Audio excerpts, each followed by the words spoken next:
अस्सलाम वालेकुम, मैं हूं दिल इम्तियाज़ और आप देख रहे हैं तख्ती ऑनलाइन। आवाज़ के बारे में आप बहुत कुछ जानते होंगे, लेकिन जो चीज़ें आज मैं आपको आवाज़ के बारे में बताने जा रहा हूं और इस सीरीज़ में बताने जा रहा हूं, ये शायद आपको पहले नहीं पता होंगी।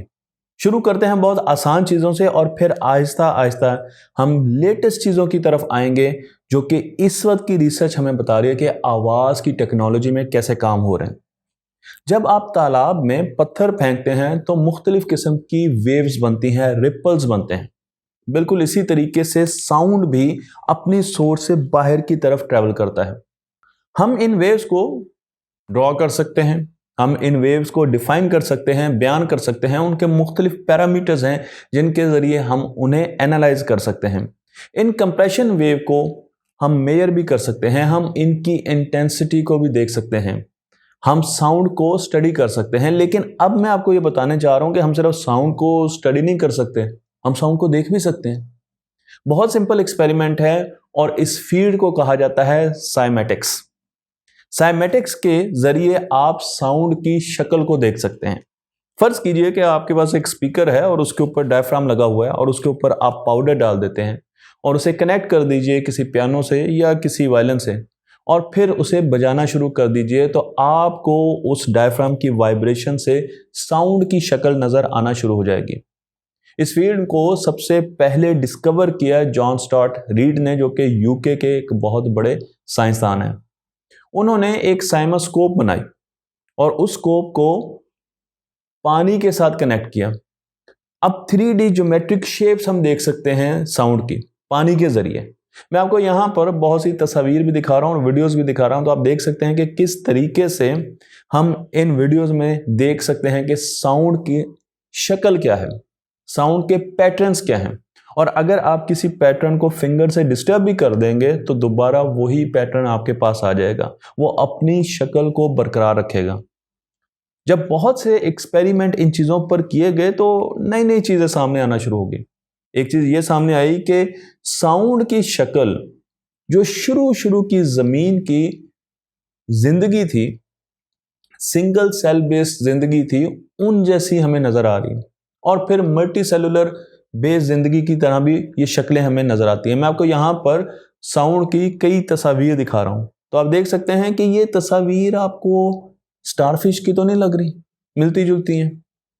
या आप अगर इन्हें देखें तो आपको बहुत से माइक्रोब्स ऐसे नज़र आएंगे, बहुत से वायरस और बैक्टीरियाज ऐसे नज़र आएंगे जो कि साउंड की शक्ल से मिलते जुलते होंगे। है ना हैरानकुन बात। लेकिन साउंड एक ऐसी सेंस है जो कि कभी ख़त्म नहीं होती, कभी बंद नहीं होती। विजन हमारी ऐसी सेंस है जो कि बंद हो सकती है, मसलन मैंने आंखें बंद कर ली, लेकिन आप रात को भी साउंड सुन रहे होते हैं, आवाज़ को सुन रहे होते हैं।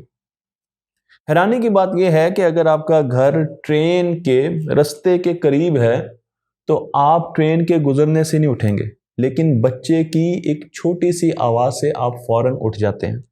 इसका मतलब यह है कि साउंड आपके दिमाग पर मुख्तलिफ तरीके से एक्ट करता है। आपने दिमाग के मुख्तलिफ हिस्से दिए हुए हैं मुख्तलिफ साउंड्स को, मुख्तलिफ आवाज़ों को।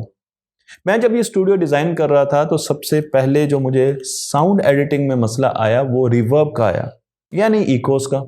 जब मैं बोलता हूँ तो दीवारों के साथ मुख्तलिफ किस्म की वेव्स पैटर्न्स बनाती है, audio waves, sound waves pattern बनाती हैं और वो वापस आ जाती हैं और रिकॉर्डर में रिकॉर्ड हो जाती हैं। तो आप जब बोल रहे हैं और इको बहुत ज़्यादा है तो आपको अपनी ही आवाज़ काफ़ी देर तक सुनाई देती है। लफ्ज़ आगे पीछे हो सकते हैं क्योंकि एक आवाज़ हो सकता है, एक साउंड वेव ज़्यादा रास्ता तय कर रही हो और दूसरी साउंड वेव फ़ौरन वापस आ रही हो। इसलिए जब भी हम एडिटिंग करते हैं तो सॉफ्टवेयर में एक फीचर होता है जिसे रिवर्ब एडिटिंग या रिमूवल कहा जाता है, जिसके ज़रिए हम इकोस निकाल सकते हैं। लेकिन क्या आप जानते हैं कि एक साइंसदान ने हमें रिवर्ब के बारे में पूरी इक्वेशन दी है। इस साइंसदान का नाम है वॉलेस सेबिन, जिन्होंने 1890 में ये काम किया। हार्वर्ड के पढ़े हुए ये फिजिसिस्ट हैं और इन्होंने ये काम किया पाइप ऑर्गन्स लेकर, जो कि चर्चेज में बहुत ज़्यादा मौजूद होते हैं। पाइप ऑर्गन्स मुंह से बजाए जाते हैं। स्टॉप वॉच की मदद से 1000 से ज़्यादा ऑब्जर्वेशंस ली, कैलकुलेशंस की, कमरे में मौजूद साउंड प्रोड्यूस किए, उनके रिवर्ब्स देखे, उनकी एकोज देखे, और उसके बाद उन्होंने एक छोटी सी इक्वेशन दी जो कि मैं आपको यहाँ पर दिखा रहा हूँ। ये इक्वेशन ये बताती है कि अगर आपका रूम का वॉल्यूम इतना है तो आपको इतना साउंड को प्रोटेक्ट करने के लिए, इको ना होने के लिए इतना मटेरियल उस कमरे में होना जरूरी है। इसी इक्वेशन का इस्तेमाल कर रहे हैं साउंड इंजीनियर्स। आपने एक बहुत बड़ी मस्जिद का हॉल बनाया, एक बहुत बड़ा ऑडिटोरियम बनाया, एक बहुत बड़ा चर्च बनाया, और जब उसमें बोला जा रहा है तो आपको आवाज वापस आ रही है। ये तो एक बहुत ही बड़ा मसला है, और इस मसले को हल करने के लिए आते हैं साउंड इंजीनियर्स, जो कि अपने साथ बहुत से सेंसर्स लेके आते हैं और वो देखते हैं, उस पूरे हॉल की मैकेनिज्म को देखते हैं कि वहां पर कहां कहां से साउंड के इकोस प्रोड्यूस हो रहे हैं, सोर्स किस तरफ लगी हुई है, और किस जगह पर सबसे ज्यादा इको कंस्ट्रक्टिवली इंटरफेयर कर रहे हैं, यानी वो अपना असर दिखा रहे हैं। मैं आपको यहाँ पर एक रूम का अकूस्टिक मैप दिखा रहा हूं जो कि डिजाइन किया गया है सॉफ्टवेयर में मुख्तलिफ सेंसर्स के जरिए और साउंड प्रोड्यूस करके। तो हमें लाल रंग की जगह वो नजर आ रही हैं जहां पर इकोस इकट्ठे हो रहे हैं और बहुत ज्यादा इफेक्ट आ रहे हैं। हमने इन इकोस को खत्म करना है, और उसके लिए हमें जरूरत है ऐसे बैरियर्स की, ऐसे साउंड एब्जॉर्बर की जिन पर जब साउंड पड़े तो वो उसको एब्जॉर्ब कर लें। और इन एब्जॉर्बर को मुख्तलिफ हॉल में मुख्तलिफ जगहों पर लगाया जाता है, और फिर दोबारा इसी पूरी एक्टिविटी को दोबारा रिपीट किया जाता है और देखा जाता है कि क्या साउंड के इकोज या रिवर्ब में कोई फर्क पड़ा। अगर रिवर्ब में फर्क पड़ा है तो इन चीजों को और ज्यादा छेड़ा जाता है, ऑप्टिमाइज किया जाता है ताकि हमें बेहतरीन साउंड मिले।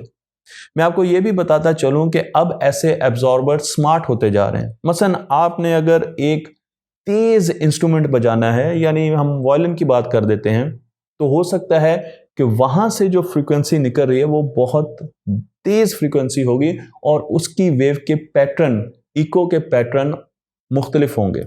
लेकिन अगर आप एक ढोल बजा रहे हैं तो उसकी फ्रीक्वेंसी इतनी ज्यादा नहीं होगी और वहां से निकलने वाली साउंड वेव्स के पैटर्न डिफरेंट होंगे।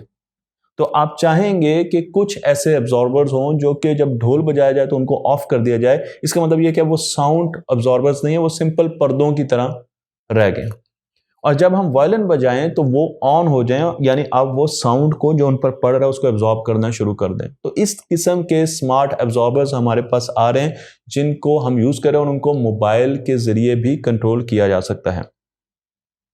कुदरत पर गौर करने से हमें पता चलता है कि कुदरत में जितने भी साउंड्स हैं या आवाजें हैं वो कानों को भली लगती हैं। आप आबशार की बात कर लें, आप चिड़ियों की बात कर लें, आप परिंदों की बात कर लें, लेकिन जितने भी सिंथेटिक साउंड्स हैं जो कि इंसानों ने बनाए, मसलन गाड़ी की बात कर लें, फैक्ट्री से आने वाली बात कर लें, या किसी जहाज की, वो हमारे कानों को तंग करती हैं। साउंड को अमूमन डेसिबल के स्केल पर मेजर किया जाता है, यानी अगर मैं बात कर रहा हूं तो हम 60 डेसिबल पर कम्युनिकेट कर रहे हैं। जो इंटेंसिटी है साउंड की वो 60 डेसिबल है। लेकिन जब मैं 70 डेसिबल साउंड की बात करूंगा तो अब ये सिर्फ 10 गुण टाइम्स बड़ा नहीं है, बल्कि 10 डेसिबल डिफरेंस का मतलब यह है कि ये दुगना हो गया। तो जो साउंड 60 डेसिबल पर था, 70 डेसिबल पर जो साउंड होगा वो उससे दुगना होगा, उसकी इंटेंसिटी उससे डबल होगी। हम जब साउंड को देखते हैं, उसको मेजर करते हैं, तो हमें पता चलता है कि इंसान 85 डेसिबल तक बर्दाश्त कर सकता है। यहां पर हमें कानों की हिफाजत करना जरूरी हो जाती है। 90 डेसिबल से ऊपर साउंड हमारे लिए तकलीफ दे होना शुरू हो जाता है और हमारी जो समात है उसको डैमेज करना शुरू कर देता है। 125 पर तो हमें शदीद तकलीफ होना शुरू हो जाती है जब कोई जेट प्लेन हमारे बहुत करीब से गुजरे या फार्मूला 1 की कार हमारे तक पहुंचे। मैं जिस प्लांट पर काम करता हूं वहां पर भी बड़े बड़े वेंट हैं गैस के, जो प्रेशराइज्ड वेसल से आगे निकलते हैं, और अगर कभी प्लांट बंद होता है तो वहां पर बहुत ज्यादा साउंड होता है।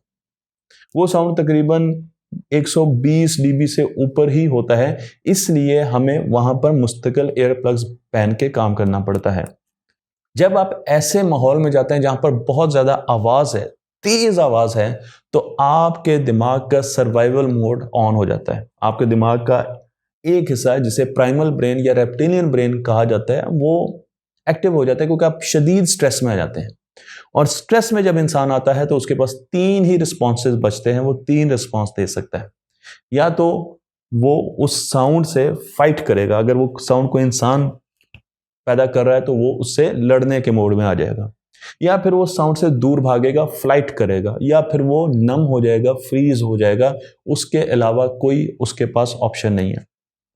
ये भी बताया जाता है कि जब आप तेज आवाज में आए तो आपकी डिसीजन मेकिंग बहुत ज्यादा एरेटिक हो सकती है, नुकसान हो सकता है अगर आपने उस वक्त फैसला किया। तो जब आप किसी ऐसी एनवायरनमेंट में हैं जहां पर बहुत तेज साउंड है, वहां पर कभी फैसला ना कीजिए, बल्कि कोशिश कीजिए कि आप उससे या तो दूर चले जाएं या आवाज खत्म होने का इंतजार कीजिए अपनी प्रोटेक्शन के साथ। मैं आपको एक साइकोलॉजिस्ट से मिलाता हूं जिनका नाम है एलन पोलियाकोव। एलन पोलियाकोव मैनचेस्टर यूनिवर्सिटी की एक प्रोफेसर हैं और उन्होंने साउंड पर रिसर्च की। उन्होंने देखा कि जब साउंड 40 से लेकर 50 डीबी तक होता है तो लोग जो खाना खाते हैं उसके टेस्ट के बारे में बड़ा अच्छा बता सकते हैं। नमकीन चीज़ों को वो नमकीन कहते हैं और मीठी चीज़ों को मीठा कहते हैं। लेकिन जो जो साउंड बढ़ाया जाता है तो लोगों की जो टेस्ट है उसमें फ़र्क आना शुरू हो जाता है, टेस्ट को सेंस करने में फ़र्क आना शुरू हो जाता है। 80 से 90 डीबी के बीच में जब उन्होंने एक्सपेरिमेंट किया तो उन्होंने बताया कि लोगों ने जो जायके हैं वो सही तरीके से नहीं बताए। और जब हम जहाज पर सफ़र कर रहे होते हैं या हम ऐसी जगह पर सफ़र कर रहे होते हैं जहाँ निस्बतन शोर ज़्यादा होता है, वहाँ पर चीज़ जितनी भी अच्छी हो हमें उसका टेस्ट उस तरीके से नहीं आता, क्योंकि साउंड हमारे दिमाग को चोक कर देता है, हमारे दिमाग के ऐसे हिस्से को जगा देता है जो सोचने समझने की और लॉजिकल डिसीजंस की पावर खो बैठता है। इसलिए साउंड की एनवायरनमेंट में हम बहुत गलत काम कर सकते हैं, बहुत से ऐसे फैसले कर सकते हैं जिनका हमें नुकसान होगा। साउंड की इस एपिसोड को हम आगे भी लेकर चलेंगे और मैं साउंड के बारे में आपको और भी बड़ी ऐसी चीज़ें बताऊंगा जो हमारी किताबों में ना तो दर्ज है और ना ही अमूमन हम जानते हैं। मुझे उम्मीद है कि ये वीडियो आपको पसंद आई होगी। तख्ती ऑनलाइन को लाइक कीजिए, शेयर कीजिए और कम आवाज़ में खानों को एंजॉय कीजिए।